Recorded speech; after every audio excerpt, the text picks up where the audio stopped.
អ្នកភូមិម្នាក់សុទ្ធតែដឹងថាតាចាស់កូនថ្លង់នៅឯច្រកចូលភូមិគឺជាមនុស្សទុនជ្រាយងាយនឹងរងការធ្វើបាបណាស់គាត់ទាំងកទាំងថ្លង់ទាំងគោរស់នៅក្នុងបន្ទប់យាមទ្វារដ៏ធ្លុះធ្លាយចាស់កម្រើបង្អែបង្អង់ជីវិតទៅថ្ងៃរហូតដល់ថ្ងៃនោះមកដល់ទើបថៅកែក្រុមហ៊ុនអភិវឌ្ឍដីធ្លីបាននាំបុគ្គលិកទាំងអស់ក្នុងក្រុមហ៊ុនមកលុតជង្គង់តម្រៀបគ្នាជួរមុខគាត់រឿងរ៉ាវត្រូវផ្ដើមរៀបរាប់កាលពីកន្លះខែមុនលីវសានគឺជាអ្នកកាំងប្រចាំភូមិលីវជាឪគាត់ធ្វើជាអនុប្រធានគណៈកម្មាធិការភូមិអស់រយៈពេល10ឆ្នាំមកហើយក្នុងដៃរបស់គាត់ក្តោបក្តាប់ត្រាប់ភូមិចង្កេះសឹកបំពង់ជក់បារីធ្វើពីតុងដែងឲ្យតែមើលមុខអ្នកណាខុសភ្នែកគាត់នឹងយកបំពង់ជក់បារីនោះទៅវាយក្បាលអ្នកនោះភ្លាមនេះល្ងាចថ្ងៃនោះគាត់បានប្រមូលអ្នកភូមិទាំងអស់ឲ្យមកជួបជុំគ្នានៅក្រោមដើមជ្រៃធំក្បែរច្រកចូលភូមិ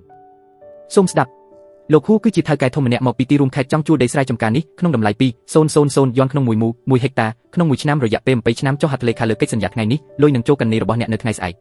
មានកសិករចាស់ម្នាក់អង្គុយនៅខាងមុខហ្វូងមនុស្សជក់បារីកស៊ឺតមួយសន្ទុះធំទើបព្រមហើបមាត់សួរលោកនាយកលីវបើជួលដីអស់តើយើងបានអ្វីហូបលុយមិនមែនជាអាហារទេអី2,000 យន់ក្នុង1ឆ្នាំគឺគ្រប់គ្រាន់ទិញអាហារឲ្យលោកតាម1ឆ្នាំហើយទៀតកាលណាគេសង់តំបន់រមណីយដ្ឋាននឹងឡើងពួកឯងទាំងអស់គ្នាអាចចូលធ្វើការទីនោះបានវាមិនប្រសើរជាងធ្វើស្រែចម្ការឆ្ងាយណាស់ទៅហើយទេអីពិតមែនហើយបងប្រុសទី3លីវសានរត់ការរឿងនឹងទៅទីរួមខេត្តមិនដឹងជាប៉ុន្មានដងទេពួកឯងកុំមិនដឹងគុណពេកអីខ្ញុំឮគេថាភូមិខាងជើងគេជួលដី1,500 យន់ក្នុង1ឆ្នាំឯណោះអ្នកណាជាអ្នកនិយាយដើរចេញមកមើលតាជេងអញព្រមចុះហត្ថលេខាអត់ខ្ញុំសុំគិតមើលសិនគិតទៅហេតាមចិត្តចង់គិតដល់ការក៏គិតទ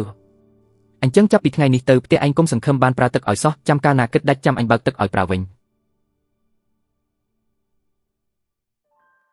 ញបងប្រុសទី3កុំបារម្ភខ្ញុំនឹងទៅបិទវ៉ានទឹកផ្ទះវាឥឡូវហ្នឹងពេលមនុស្សម្នាក់ដែលចេញអស់ទៅនៅឯបន្ទប់យាមទ្វារដ៏កំសត់នោះមានតាចាស់ម្នាក់អង្គុយនៅលើធ្នឹមទ្វារក្នុងដៃកាន់កែវជុះសម្លឹងមើលសកម្មភាពនៅក្រោមដើមជ្រៃគាត់មានឈ្មោះថាលីវស៊ូធានប៉ុន្តែនៅក្នុងភូមិនេះគ្មានអ្នកណាហៅឈ្មោះពិតគាត់ឡើយគេហៅគាត់ថាតាកទើបតែបដូរមកជ្រកកោននៅក្នុងភូមិនេះកាលពីប៉ុន្មានឆ្នាំមុនប៉ុណ្ណោះពេលមកដល់គឺមានខ្លួនតែម្នាក់ឯងនឹងឡានកំពេចកំពុកមួយគ្រឿងដឹកអីវ៉ាន់ពីរបីកញ្ចប់រួចក៏ចូលមកដេកនៅក្នុងបន្ទប់យាមទ្វារបោះបង់ចោលនេះទៅមិនដែលឮគាត់និយាយសំបីតែមួយម៉ាត់ជួបអ្នកណាក៏ញឹមដើរអន់ក្បាលមិនចេះបង្កកំហុសហើយក៏មិនចេះចង់ដឹងរឿងគេដែរក្មេងក្នុងភូមិយកដុំថ្មគប់គាត់ក៏ញឹមលីវសានយកបំពង់ជក់បារីវីក្បាលគាត់ក៏នៅតែញឹមមនុស្សគ្រប់គ្នាគិតថាតាចាស់ម្នាក់នេះបើមិនគោក៏សរសៃប្រសាទមិនប្រក្រតីដែរនៅក្រោមដើមជ្រៃអំបញ្ញមិញនេះតាកបានឃើញតាំងពីដើមដល់ចប់គាត់សម្លឹងមើលក្នុងរបស់តាជេងដែលដើរក្នុងបង្កងត្រឡប់ទៅផ្ទះវិញតាកដាក់កែវទឹកចុះលើដីរួចក្រោកឈរឡើងចំពេលដែលលីវសានដើរកាត់មកល្មមមើលស្អីតាកចាស់ឯងចង់បានកិច្ចសន្យាដែរមែនទេចុះឯងមានដីមកពីណាដីពីរបីមូលរបស់ឯងត្រូវបានភូមិដកហូតយកបាត់យូរហើយឥឡូវឯងគ្រាន់តែជាអ្នកយាមទ្វារម្នាក់ប៉ុណ្ណោះធ្វើការយាមទ្វាររបស់ឯងទៅកុំចេះដឹងរឿងមិនមែនជារបស់ខ្លួននាំតែហត់លុះលីវសានដើរទៅបាត់ឆ្ងាយតាកក៏ដើរទៅរើសក្រដាសមួយសន្លឹកពីលើបង្អួចបន្ទប់យាមដែលត្រូវខ្យល់បក់មកចំជើងគាត់កាលពីពេលលីវសានកំពុងចែកកិច្ចសន្យាអំបញ្ញមិញតាកបើកក្រដាសនោះលាតត្រដាងអាស្រ័យពន្លឺភ្លើងពណ៌លឿងព្រើនៅក្នុងបន្ទប់ភ្នែករបស់គាត់មើលយឺតប៉ុន្តែច្បាស់លាស់ណាស់លុះមើលដល់ទំព័រទី3ម្រាមដៃរបស់គាត់ក៏ទាស់គាំងនៅចុងបញ្ចប់នៃកិច្ចសន្យាមានអក្សរតូចល្អិតសរសេរថាបន្ទាប់ពីកិច្ចសន្យាជួលផុតកំណត់ប្រសិនបើភីគីកក្រុមហ៊ុននេះត្រូវការប្រើប្រាស់ដីនេះបន្តភីគីកអ្នកភូមិមិនអាចបដិសេធការបន្តជួលដោយគ្មានហេតុផលឡើយហើយតម្លៃជួលបន្តមិនត្រូវខ្ពស់ជាងតម្លៃជួលដើមឡើយប្រសិនបើរដ្ឋធ្វើការដកហូតដីប្រាក់សំណងដីធ្លី 80% ត្រូវធ្លាក់ទៅលើភីគីកតាកដាក់កិច្ចសន្យាចុះលើកែវទឹកមកក្រេបមួយក្អឹកគាត់អង្គុយនៅលើធ្នឹមទ្វារសម្លឹងមើលពុកក្រហមឆ្អៅនៅជើងមេឃអ្នកណាថាគាត់ជាមនុស្សគាត់គ្រាន់តែខ្ជិលនិយាយប៉ុណ្ណោះទឹកផ្ទះតាជេងពិតជាត្រូវបានគេកាប់ផ្ដាច់មែនកូនប្រុសគាត់ឈ្មោះជេងដាឆ្វាំងទៅធ្វើការនៅទីក្រុងបាត់នៅក្នុងផ្ទះសតែតាជេងនឹងយាយចាស់ម្នាក់ដែលកំរើកមិនរួចនៅលើក្រែដេកនំជុះសុទ្ធតែត្រូវមានអ្នកមើលថែតាជេងក៏ដើរទៅរកលីវសានចុះហត្ថលេខាលើកិច្ចសន្យាភ្លាមទឹកនឹងបើកឲ្យភ្លាមកតាជេងត្រឡប់មកផ្ទះវិញអង្គុយចុះក្បែរមាត់ទ្វារមួយសន្ទុះធំក្រោកមិនរួចក្បែរជើងមានធុងទឹកទេពីនាពេលរសៀលតាកស្ពីបាវផ្លាស្ទិកចាស់មួយដើរកាត់មុខផ្ទះតាជេងឃើញតាជេងអង្គុយអន់ក្បាលបែបនោះគាត់មិននិយាយអ្វីឡើយដាក់បាវចុះរួចដើរទៅខាងក្រោយផ្ទះអន់ខ្លួនចុះរៀបរកវ៉ាន់ទឹកដែលត្រូវគេបិទនោះរួចដកដង្កាប់ចំពោះទីចេញពីក្នុងបាវលីសូក្រាំងទឹកក៏ហូរមកវិញតាជេងក្រោកឈរឡើងទាំងស្រឡាំងកាំងតាកទុកសោចូលក្នុងបាវវិញរួចក្រវីដៃដាក់តាជេងក្នុងន័យថាកុំមាត់ឡើយបន្ទាប់មកគាត់ក៏ស្ពីបាវដើរចេញទៅបាត់ពេលលីវសានដើរមកមើលផ្ទះតាជេងម្ដងទៀតស្រាប់តែឃើញវ៉ាន់ទឹកត្រូវគេបើកអញប្រាប់ឲ្យអញបិទវ៉ាន់ទឹកចុះអញបិទរបៀបម៉េចហាបងប្រុសទី3ខ្ញុំបិទពិតមែនតើកាលពីល្ងាចចំសើមិញខ្ញុំបង្វើផ្ទាល់ដៃច្រើនជំនះបិទចិត្តឈឹងតែម្ដងលីវសានឲ្យគេបិទវ៉ាន់ទឹកម្ដងទៀតថែមទាំងដាក់សោចាក់ពីលើទៀតផងប៉ុន្តែព្រឹកឡើងថ្ងៃបន្ទាប់សោត្រូវគេកាប់ដាច់ហើយទឹកក៏ហូរដែរអានឹងណាខ្លាំងពូកែធ្វើរឿងហ្នឹងឲ្យតែអញរកឃើញអញនឹងវីកំតិចដៃវាចោលក្នុងភូមិនេះតើមានអ្នកណាមានសមត្ថភាពអញ្ចឹងហើយអ្នកណាទៅចង់ចេះដឹងរឿងរ៉ាវមិនបានការហ្នឹងទៅស្រាវជ្រាវមើលដល់សួរមួយផ្ទះម្ដងលិខិតបណ្ដឹងអនាមិកនិងអត្តសញ្ញាណពិតគ្មានអ្នកណាដឹងឡើយហើយក៏គ្មានអ្នកណានឹកភ្នក់ទៅដល់តាចាស់គោថ្លង់ហើយក្រុមម្នាក់នោះដែរថ្ងៃទី3ខណៈដែលលីវសានកំពុងលេងបៀនៅសាលាភូមិស្រាប់តែទូរស័ព្ទរោទឡើងមុខរបស់គាត់ប្រែពណ៌ភ្លាមលីវសានគម្រោងរមណីយដ្ឋានដែលឯងកំពុងធ្វើញឹងខាងមន្ទីរធនធានធម្មជាតិស្រុកបានចេញសេចក្តីជូនដំណឹងមកព្រឹកមិញនេះថានីតិវិធីនៃការអនុម័តរបស់ពួកឯងមិនស្របច្បាប់ទេត្រូវផ្អាកជាបណ្ដោះអាសន្នសិនចាំស៊ើបអង្កេតចប់សឹមគិតទៀតមិនស្របច្បាប់ មិនមែនឯកសារដាក់ទៅអស់ហើយទេអីមានគេប្តឹងថាកិច្ចសន្យារបស់ពួកឯងមានប្រការល្មើសច្បាប់ថែមទាំងប្តឹងពីបទបង្ខំរឹបអូសនិងបង្ខំជួលដីទៀតផងគេផ្ញើទាំងច្បាប់ថតចម្លងកិច្ចសន្យាទៅដល់មន្ទីរផ្ទាល់តែម្ដងប្រការនីមួយសរសេរច្បាស់មានមូលដ្ឋានច្បាប់ត្រឹមត្រូវជំនាញជាងពួកយើងសរសេរឯកសារទៅទៀតលិខិតអនាមិកមែនប៉ុន្តែឯកសារត្រូវបានសរសេរឡើងតាមទម្រង់រាយការណ៍ពិសេសរបស់មន្ទីរថ្នាក់ខេត្តមនុស្សធម្មតាមិនអាចសរសេររបស់បែបនេះចេញមកបានទេបន្ទប់យាមទ្វារស្អីគេថ្ងៃដែលអញចែកកិច្ចសន្យាអតាកូចាស់នោះនៅក្បែរនឹងមែនទេលីវសានមិនបាននិយាយអ្វីឡើយគាត់ចាប់ទាញបំពង់ជក់បារីធ្វើពីតុងដែងរួចដើរចេញទៅក្រៅដោយមានចៅហ្វាយវីតបម្នាក់ធាត់និងម្នាក់ស្គមដើរតាមពីក្រោយមនុស្ស3នាក់ដើរតម្រង់សម្ដៅទៅបន្ទប់យាមច្រកចូលនៅក្នុងបន្ទប់យាមទ្វារនៅច្រកចូលនោះតាចាស់គោកំពុងតែអង្គុយលើកៅអីបាក់បែកមួយលីវសានស្ទុះទៅស្រែកសួរទាំងកំហឹងអាខ្មោចចាស់មែនអញទេដែលប្តឹងមិនមែនថ្ងៃដែលអញចែកកិច្ចសន្យានោះទេខ្យល់បក់កិច្ចសន្យារបស់អញទៅចំជើងឯងលីវសានមិនជឿគាត់ក៏កាយកាត់កាយឆែកឆេរជើងលើក្បាលក្រោមពេញបន្ទប់យាមប៉ុន្តែអ្វីក៏រកមិនឃើញឡើយលីវសានគំរាមបន្ថែមទៀតថាអាតាកូចាស់បើអញធ្វើពុតអញនឹងទាញអណ្ដាតឯងមកជ្រុំឲ្យឆ្កែស៊ី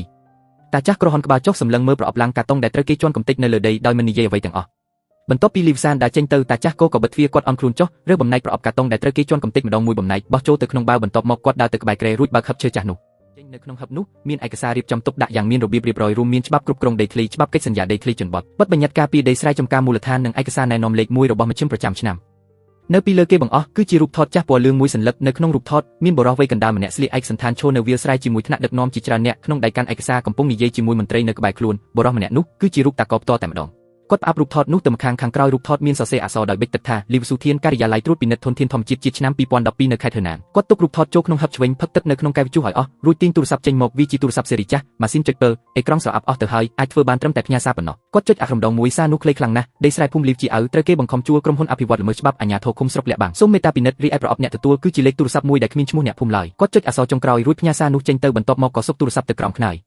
នៅខាងក្រៅបង្អួចលីវសាននៅតែបន្តជាប្រតិចមិនដាច់មាត់តាក៏លើកកែវជុះមកក្រេបទឹកមួយក្អឹកទៀតភ្នែករបស់គាត់មើលទៅស្ងប់ស្ងាត់ណាស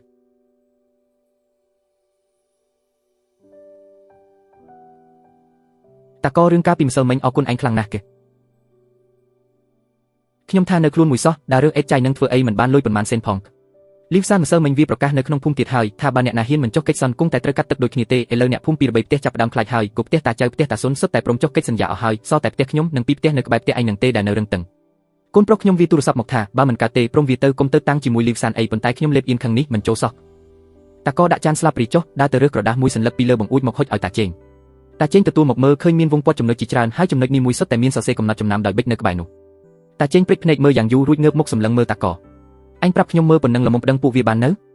ៅតាក៏ដកស្រោមសម្បត្តិញញមួយចេញពីក្នុងបាវហុចទៅឲ្យតាចេងបើកមើលខាងក្នុងជាឯកសារដែលត្រូវគេព្រីនយ៉ាងស្អាតក្បាលលិខិតសរសេរថាក្រុមអនុវត្តច្បាប់និងត្រួតពិនិត្យនៃមន្ទីរធនធានធម្មជាតិស្រុកខ្លឹមសារគឺប្តឹងលីវសានពីបទរឹបអូសដីធ្លីល្មើសច្បាប់ហើយខាងក្រោយមានភ្ជាប់នៅផូស្តាងយ៉ាងពេញលេញតាក៏ពិតមែនទៅឯងជានរណាហាតាក៏លើកែវជុះឡើងទល់នឹងពន្លឺព្រះអាទិត្យនាពេលព្រឹកព្រលឹមសម្លឹងមើលបាតកែវនៅបាតកែវមានត្រាពណ៌ក្រហមមួយវាត្រូវបានដុសខាត់រហូតដល់ព្រិលអស់ទៅហើយប៉ុន្តែនៅតែអាចមើលឃើញអក្សរព្រើពី3មាត់ថាធនធានធម្មជាតិអក្សរខាងក្រោយមើលមិនច្បាស់ឡើយតាចេងមិនបានចាប់អារម្មណ៍រឿងទាំងនេះទេគាត់លាក់ឯកសារចូលក្នុងអាវរួចដើរចេញទៅចិត្តដល់ថ្ងៃផ្ទុះរឿងលោកប្រធានហ៊ូធ្វើដំណើរហត់នឿយហើយអញ្ជើញខាងក្នុងប្រធានលីវកាលពីសប្តាហ៍មុនខាងមន្ទីរស្រុកស្រាប់តែចុះមកស៊ើបអង្កេតជាបន្ទាន់រឿងនឹងឯងដឹងច្បាស់នៅលោកប្រធានហ៊ូកុំបារម្ភអីដឹងអស់ហើយគឺមានអ្នកភូមិមិនដឹងកាលៈទេសៈម្នាក់លួចប្តឹងខ្ញុំកំពុងតែស៊ើបមើលស៊ើបអញស៊ើបឡើងប៉ុន្មានថ្ងៃហើយបានលទ្ធផលស្អីខ្លះលោកប្រធានហ៊ូអ្នកប្តឹងគេលាក់ឈ្មោះប៉ុន្តែនៅក្នុងចិត្តខ្ញុំដឹងច្បាស់ណាស់ក្នុងភូមិនេះមានតែពីរបីផ្ទះនឹងទេដែលរឹងរូសផ្ទះតាចេងផ្ទះតាចៅខ្ញុំឲ្យកូនចៅទៅគោះក្បាលប្រមានអស់ហើយទ្រាំតែ2ថ្ងៃទៀតច្បាស់ជាបង្ខំឲ្យពួកវាចុះហត្ថលេខាដោយត្រេមត្រូវ2ថ្ងៃមេឃុំងោក៏នៅទីនេះដែរខ្ញុំនិយាយឲ្យត្រង់ចុះគម្រោងរមណីយដ្ឋាននេះគ្រាន់តែរត់ការសុំច្បាប់អស់ពេលកន្លះឆ្នាំទៅហើយអ្វីដែលត្រូវសុកប៉ាន់ក៏សុកអស់ហើយដែរឥឡូវឯងមកប្រាប់ខ្ញុំថាដីធ្លីត្រូវចុកយ៉ាងដោយសារតែរៀសចំស៊ីពី3នាក់នឹងហេះលោកប្រធានហ៊ូខាងមន្ទីរស្រុកគេមិនមែនមិនឲ្យធ្វើទេគឺគេឲ្យបំពេញនីតិវិធីច្បាប់ឲ្យគ្រប់គ្រាន់ព្រោះដីស្រែមួយដុំនោះនៅក្នុងផែនការប្រើប្រាស់ដីធ្លីវានៅតែជាដីស្រែចម្ការមូលដ្ឋានបើចង់កែប្រែផែនការត្រូវរត់ការតាមដំណាក់កាលដើរតាមលំដាប់លំដោយចុះក៏រត់ការតាមដំណាក់កាលយ៉ាងហោចណាស់ក៏អស់ពេល2ខែដែរខ្ញុំចាំ2ខែមិនបានទេក្រុមជាងសំណងកំពុងធ្វើដំណើរមកហើយគ្រឿងចាក់ក៏ជួររួចរាល់អស់ដែរបើមិនទាន់ឈូសឆាយដីធ្លីទេមួយថ្ងៃខាត់ចិត្ត100000យន់តើអ្នកណាជាអ្នកចេញលុយនេះលោកប្រធានហ៊ូទុកពេលឲ្យខ្ញុំ3ថ្ងៃក្នុង3ថ្ងៃនេះខ្ញុំធានាថានឹងធ្វើឲ្យអ្នកភូមិទាំងអស់ចុះហត្ថលេខាឲ្យខានតែបានដល់ពេលដីធ្លីរឹបអូសអស់ហើយកិច្ចសន្យាក៏ចុះអស់ហើយខាងមន្ទីរស្រុកទូដឹងក៏ហួសពេលដែរអង្គខ្លាចជាបាយទៅហើយតើពួកវាអាចនិយាយអ្វីបានទៀតអូខេ3ថ្ងៃបើអញធ្វើមិនបានទេគម្រោងខ្ញុំនឹងដូរមនុស្សផ្សេងមកធ្វើជំនួសបាត់យល់ហើយលោកប្រធានហ៊ូដេកចិត្តចុះលោកងោអាលីវសានម្នាក់នេះធ្វើការទុកចិត្តបានពិតមែនអត់លោកប្រធានហ៊ូកុំបារម្ភអាក្បាលខូចលីវសាននេះធ្វើការទូទៅមិនកាត់ការមែនប៉ុន្តែចិត្តវាដាច់និងសាហាវណាស់ទៅសង្កត់សង្កិនអ្នកភូមិពីរបីនាក់គឺសង្កត់ចប់ហើយប៉ុន្តែនៅក្នុងភូមិនេះហាក់ដូចជាមានអ្នកចេះដឹងលាក់ខ្លួននៅពីក្រោយគេ ខ្ញុំក៏គិតរឿងនឹងដែរក្មេងក្នុងភូមិដែលបានរៀនសូត្រសុទ្ធតែទៅធ្វើការនៅទីក្រុងអស់ហើយនៅសល់តែតាចាស់យាយចាស់តើអ្នកណាមានសមត្ថភាពសរសេរឯកសារបែបហ្នឹងចេញឬមួយក៏មានអ្នកខាងក្រៅជួយសេបទៅស៊ើបឲ្យច្បាស់មុនពេលចុះកិច្ចសន្យាខ្ញុំត្រូវតែដឹងឲ្យបានថាតើអាណាជាអ្នកនៅពីក្រោយចាំគោរឿងនៅក្នុងភូមិនេះពេលព្រះអាទិត្យរៀបលេចលីវសានស៊ឺតបារីដើរកាត់មុខបន្ទប់យាមទ្វារម្ដងទៀតលើកនេះគាត់មិនចូលទៅខាងក្នុងទេគឺឈរនៅមាត់ទ្វារសម្លឹងមើលតាកយ៉ាងយូរចំពេលដែលតាកកំពុងកាន់អំបោះបោះដេញនៅមុខទ្វារតាកអញប្រាប់មើលនៅក្នុងភូមិយើងមានអ្នកណាធ្លាប់រៀនសូត្របានខ្ពង់ខ្ពស់អត់លីវសានដើរចេញទៅបាត់តាកក៏បិទទ្វារគាត់លូកដៃទៅក្រោមខ្នើយដកទូរស័ព្ទស៊េរីចាស់ចេញមកមានសារមួយមិនទាន់អានខ្លឹមសារមានតែពីរម៉ាត់គត់ទទួលដឹងតាកលុបសារនោះចោលរួចសុកទូរស័ព្ទទៅក្រោមខ្នើយវិញបន្ទាប់មកគាត់ដកឯកសារមួយច្បាប់ចេញពីក្នុងហឹបឈើចាស់គាត់បើកទៅទំព័រចុងក្រោយនៅត្រង់កន្លែងទំនេរខាងក្រោមបង្អស់គាត់សរសេរអក្សរមួយជួរថានីតិវិធីកែប្រែដីស្រែចម្ការមូលដ្ឋានត្រូវមានការអនុម័តពីថ្នាក់ខេត្តថ្នាក់ស្រុកគ្មានសិទ្ធិអនុម័តរំលងដំណាក់កាលឡើយអក្សររបស់គាត់សរសេរបានស្អាតមានរបៀបនិងមានទម្ងន់ណាស់ក្រោយពេលសរសេររួចគាត់បិទឯកសារនោះទុករួចសុកចូលទៅក្នុងបាវផ្លាស្ទិកយូរដេញបាវចាក់សោរបន្ទប់យាមរួចដើរចេញទៅក្រៅភូមិគាត់ត្រូវទៅទីរួមស្រុករកហាងថតចម្លងដើម្បីផ្ញើលិខិតថ្មីមួយច្បាប់ទៀតតាកបងប្រុសទី3ឲ្យខ្ញុំមកសួរឯងកាលពីយប់មិញឯងទៅណាមានគេឃើញឯងដើរចេញទៅក្រៅភូមិទាំងមេឃងឹតស្ពីទាំងបាវចាស់នឹងទៅណាដែ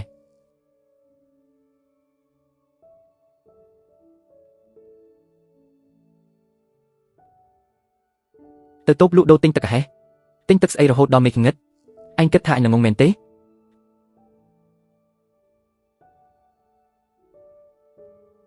េបងប្រុសទី3ប្រាប់ហើយឲ្យអញសំងុំនៅក្នុងបន្ទប់យាមនេះទៅកុំដើរទៅណាផ្ដេសផ្ដាសបើឃើញអញដើរពីវាលពីកាទៀតអាហឹបឈើចាស់របស់អញនឹងជួយវីកំទេចចោលរសៀលថ្ងៃនេះលីវសានបានបញ្ជាឲ្យក្រុមបងធំថតស្គមទៅអូសទាញតាជេងចេញពីក្នុងផ្ទះនាំមកដល់ក្រោមដើមជ្រៃធំនៅច្រកចូលភូមិនៅចំពោះមុខអ្នកភូមិទាំងអស់គ្នាតាជេងអញដឹងទេថាអញរកឃើញស្អីខ្លះខ្ញុំមិនដឹងទេមិនដឹងរាល់ថ្ងៃនេះឯងដើរចិត្តដិតជាមួយអ្នកណាខ្លួនឯងមិនដឹងច្បាស់ទេអីមានគេប្រាប់អញថាឯងទៅបន្ទប់យាមទ្វារមិនមែនគ្រាន់តែទៅជូនបបរមួយចានទេថ្ងៃបន្ទាប់ថែមទាំងយកឯកសារទៅដាក់ដឹងទៀតមែនអត់បើអញវីមួយបំពង់ផ្សែងនេះទៅតើឆ្អឹងចាស់របស់ឯងទ្រាំរួមអត់ឯងវីមកវីខ្ញុំឲ្យងាប់ទៅឯកសារមួយច្បាប់នោះវាទៅដល់មន្ទីរស្រុករួចរាល់អស់ហើយថ្ងៃនេះខ្ញុំមិនខ្លាចងាប់ទេប៉ុន្មានឆ្នាំមកនេះអ្នកដែលត្រូវឯងយកបំពង់ជក់បារីវីក្បាលមិនមែនមានតែខ្ញុំម្នាក់ទេវីមកវីរួចចាំមើលអ្នកចុះមកស៊ើបអង្កេតមកដល់ផ្ទះឯងអូខេតាចេញអញពិតជាខ្លាំងមែនឥឡូវអញត្រឡប់ទៅផ្ទះរៀបចំខ្លួនទៅថ្ងៃស្អែកអញនឹងលោកប្រធានហ៊ូនឹងទៅជួបជែកជាមួយអញផ្ទាល់ខ្លួនអំបញ្ញមិញអញថាឯកសារនោះនៅឯមន្ទីរស្រុកតាផ្ញើទៅដល់ការិយាល័យមួយណាហើយ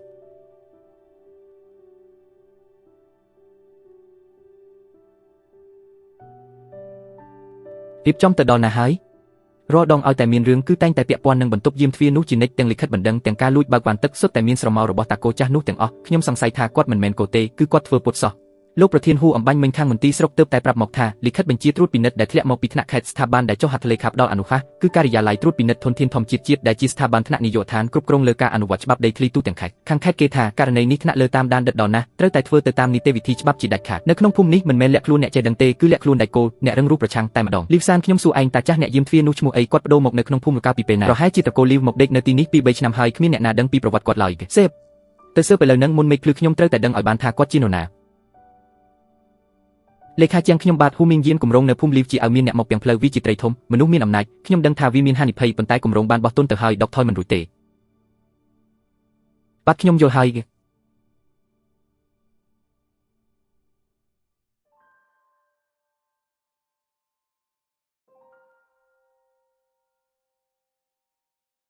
យចុះតាចេញនៅណ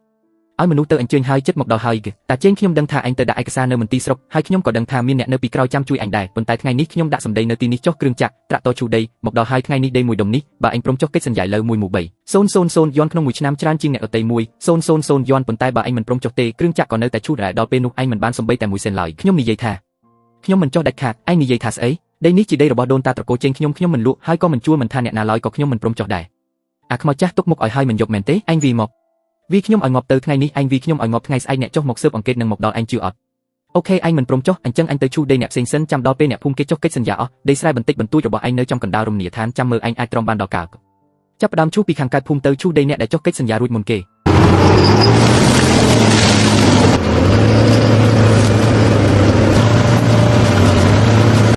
ឃើញនៅនេះហើយជាលទ្ធផលរបស់អ្នកមិនព្រមចុះកិច្ចសន្យាបើពួកឯងអ្នកណាហ៊ានធ្វើខ្លួនជាដៃគោរឹងរូសទៀតថ្ងៃស្អែកនឹងមានវាសនាដូចវាអញ្ចឹងលោកថៅកែមានមនុស្សឈោពាំងនៅខាងមុខអ្នកណាគ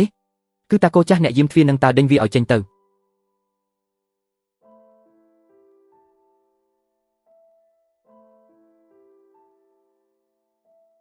អញពិតជាមិនចង់រស់មែនទេអញគឺជាតាគោចាស់នោះមែនទេអញមិនខ្វល់ថាអញគោពិតឬក៏ខ្លាញ់ខ្លាយឡើយថ្ងៃនេះដេកនេះអញត្រូវតែឈូសបើអញដឹងខ្លួនដែលចេញឥឡូវទៅប៉ុន្តែបើអញមិនដឹងកាលៈទេសៈទេទោះបីជាគ្រឿងចាក់កិនពីលើខ្លួនឯងក៏អញមានវិធីដោះស្រាយឲ្យរួចខ្លួនដែរ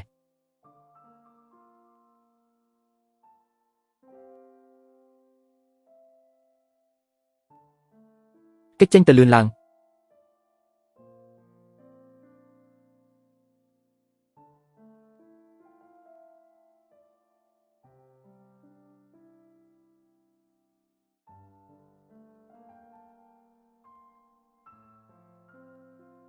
លីវសានអ្នកណាអនុញ្ញាតឲ្យអញចាប់ផ្ដើមការដ្ឋានឯកសារអនុម័តមិនទាន់ធ្លាក់មកផងអញហ៊ានចុះមកឈូសឆាយដីធ្លីផងអញកំពុងតែល្មើសច្បាប់អញដឹងខ្លួនអត់លោកប្រធានចាំងយកច្រឡំទេពួកយើងគ្រាន់តែវឹលោកប្រធានហ៊ូលោកម្នាក់នេះគឺជាប្រធានក្រុមស៊ុនមកពីក្រុមការងារត្រួតពិនិត្យនិងបង្ក្រាបក្រុមបងធំនិងអធិពលងនៅថ្នាក់ខេត្តលោកពូលីវលោកត្រូវរងការជិះចាប់ហើយសូមណែនាំដល់អ្នកទាំងអស់គ្នាជាផ្លូវការលោកម្នាក់នេះគឺជាអតីតមន្ត្រីត្រួតពិនិត្យថ្នាក់នាយកដ្ឋាននៃការិយាល័យត្រួតពិនិត្យធនធានធម្មជាតិសមិទ្ធលីវស៊ូធានហើយក៏ជាអតីតថ្នាក់ដឹកនាំចាស់របស់ខ្ញុំដែរលោកពូលីវក្រោយពេលចូលនិវត្តន៍ក៏បានត្រឡប់មកស្រុកកំណើតវិញរស់នៅក្នុងភូមិនេះរហូតមកប៉ុន្មានថ្ងៃមុនគាត់បានផ្ញើឯកសារមួយច្បាប់មកឲ្យខ្ញុំដោយរាយការណ៍ថាមានមនុស្សមើលច្បាប់រឹបអូសដីស្រែចម្ការមូលដ្ឋាននៅភូមិលីវជាឪខ្ញុំក៏បានពិនិត្យនិងបញ្ជូនជាបន្ទាន់ទៅខាងមន្ទីរស្រុកមិននឹកស្មានថាពួកអ្នកឯងមិនត្រឹមតែមិនព្រមឈប់ដៃថែមទាំងហ៊ានដឹកនាំកម្លាំងមកបង្ខំឈូសដីទាំងបំពេញច្បាប់នៅថ្ងៃនេះទៀតថែមទាំងហ៊ានប្រើហិង្សាទៀតផងថែមទាំងហ៊ានដឹកនាំកម្លាំងមកបង្ខំឈូសដីទាំងបំពេញច្បាប់នៅថ្ងៃនេះទៀតថែមទាំងហ៊ានប្រើហិង្សាទៀតផងលោកប្រធានហ៊ូឥឡូវលោកនៅតែគិតថាទោះបីជាបើគ្រឿងចាក់កិនពីលើក៏លោកអាចដោះស្រាយរួចខ្លួនទៀតមែនទេ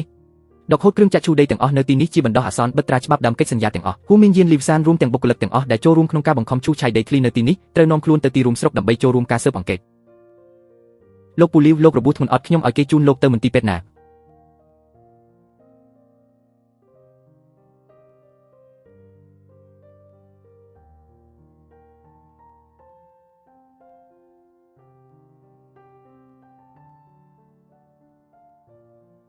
លោកប្រធានចាំងលោកប្រធានស៊ុនឆ្លៀតពេលដែលអ្នកទាំងពីរនៅទីនេះបើខ្ញុំមានសម្ដីពីរបីម៉ាត់ចង់និយាយបើ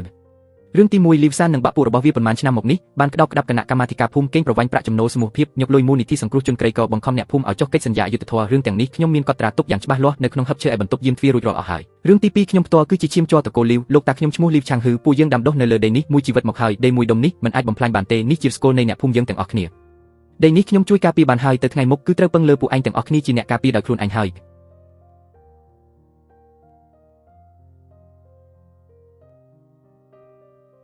បងប្រុសចេងបបរមួយចានដែលបងជូនខ្ញុំនោះវានៅមិនទាន់ត្រជាក់ឡើយ3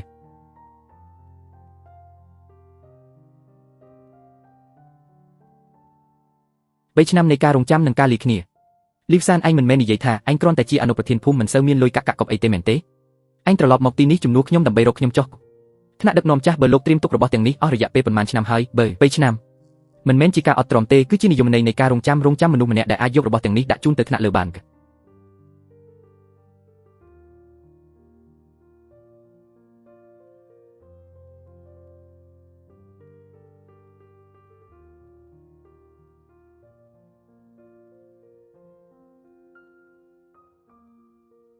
ថ្នាក់ដឹកនាំចាស់ខ្ញុំតំណាងឲ្យក្រុមការងារត្រួតពិនិត្យថ្នាក់ខេត្តសូមធានាចំពោះលោកថារាល់រឿងរ៉ាវនៅទីនេះពួកយើងនឹងស៊ើបអង្កេតដល់ស្គាល់ឲ្យខាងតែបាន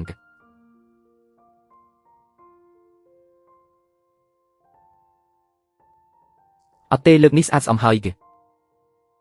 ចុះឯងព្រមចុះកិច្ចសន្យាអត់ដីរបស់ឯងក៏នៅក្នុងនឹងដែរ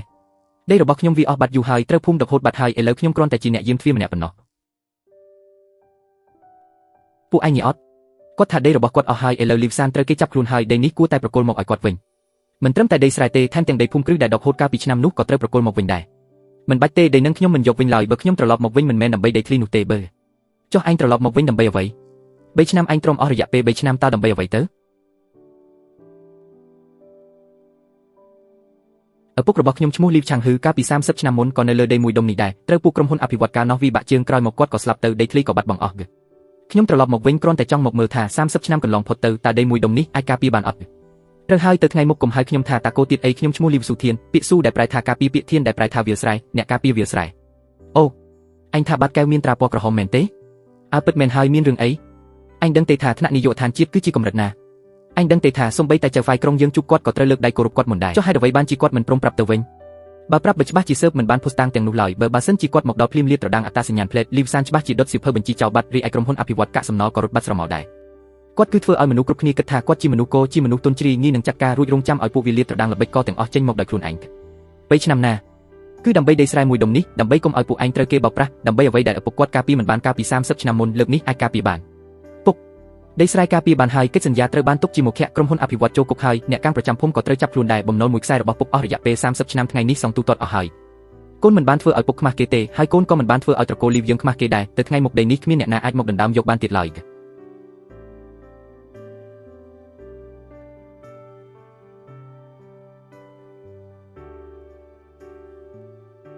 អញចង់ចាក់ចេញហ៎រឿងរ៉ាវចប់សពគ្រប់អស់ហើយត្រូវត្រឡប់ទៅទីក្រុងវិញដល់ពេលត្រូវទៅហើយនៅមានមិត្តរួមការងារចាស់ពី3នាក់ត្រូវជួបហើយក៏មានករណីខ្លះត្រូវតាមដានបន្តទៀតបណ្ដាញទំនាក់ទំនងនៅពីក្រោយក្នុងលីវសាននិងហ៊ូមីងយៀននៅមិនទាន់ស៊ើបជំរះបានស្អាតល្អនៅឡើយទេចុះឯងនៅត្រឡប់មកវិញទៀតអត់មកវិញតើសល់បន្ទប់យាមទ្វារខ្ញុំនៅរក្សាទុកដដែលស៊ូធានចាននំគៀវនោះប្រញាប់ញ៉ាំទៅនៅពេលវាកំពុងក្តៅត្រឡប់ទៅវិញទាំងអស់គ្នាទៅនំគៀវឆ្ងាញ់ណាស់ស្នូលសាច់ជ្រូកនិងស្ពៃក្តោបខ្ញុំចាំទុកក្នុងចិត្តហើយអញប្រញាប់ត្រឡប់មកវិញណា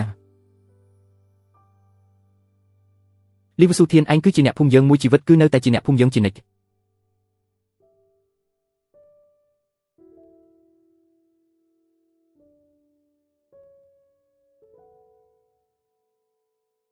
នៅពេលដែលគាត់ត្រឡប់មកវិញទឹកនៅក្នុងកែវជុះនោះក៏នៅតែស្អាតបរិសុទ្ធដដែល